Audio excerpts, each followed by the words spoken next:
So I really enjoyed the AI negotiating experience. I thought that was so cool. I'd never seen or heard of anything like that. I think it could be useful in so many other scenarios. Maybe in future, if I'm negotiating a deal or need to get something done, maybe that's really good practice. Um, it was interesting to negotiate with AI because I've negotiated in real life and in business, and my background is just very specific, where I was, in corporate aviation. So you're dealing with such a specific group of people that are typically aircraft owner operators, meaning you're dealing with the person that owns the company or the plane, and they're usually a lot of the times they're self-made millionaires. So, for them, or this particular group of people that are in this industry, a lot of it is relationship building. And, if you own a plane, you know the costs that are associated with it. There's basic standard pricing.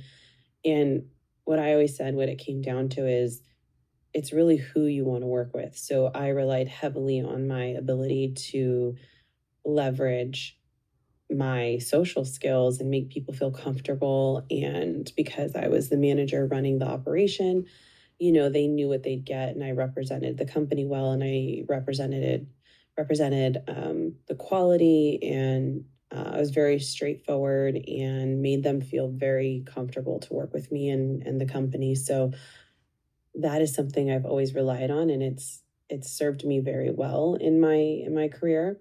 So working with AI was really interesting because my tact was and in person too. It's usually to listen first, as I always want to know exactly what it is that they want, what are their expectations, what are their non-negotiables, and then see where I can find a common ground. And usually I do that through a relationship. Now with AI, it was funny because I was trying to do that with AI, and you don't always get a good read, but the AI was actually funny because they would say, Sarah leaned forward and had a concerned look, or she was now optimistic. So that was really helpful to see, you can kind of visualize yourself in the room negotiating with this individual.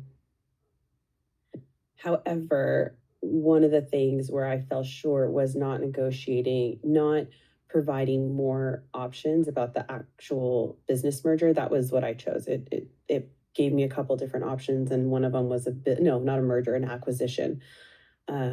And so I didn't propose enough scenarios, and that was almost, I kept asking questions, and then I asked them, and they finally said, well, what's the dollar? I kind of set it up that way, but on purpose. And then AI's feedback was that in general, I did really good, blah, blah, blah.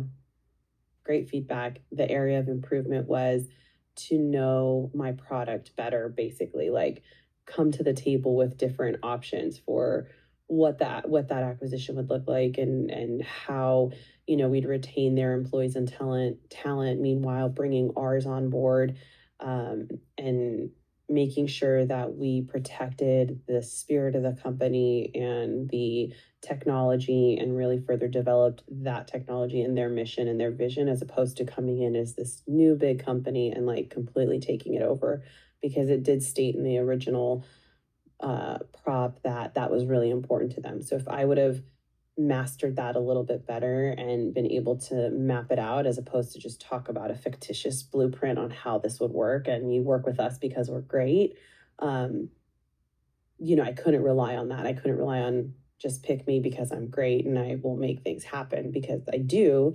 However, that's just not something that and I see how that's just not enough in the real world. So I think it's definitely helped me see a different side of my negotiation, and where I have some vulnerabilities and a lot of area of improvement.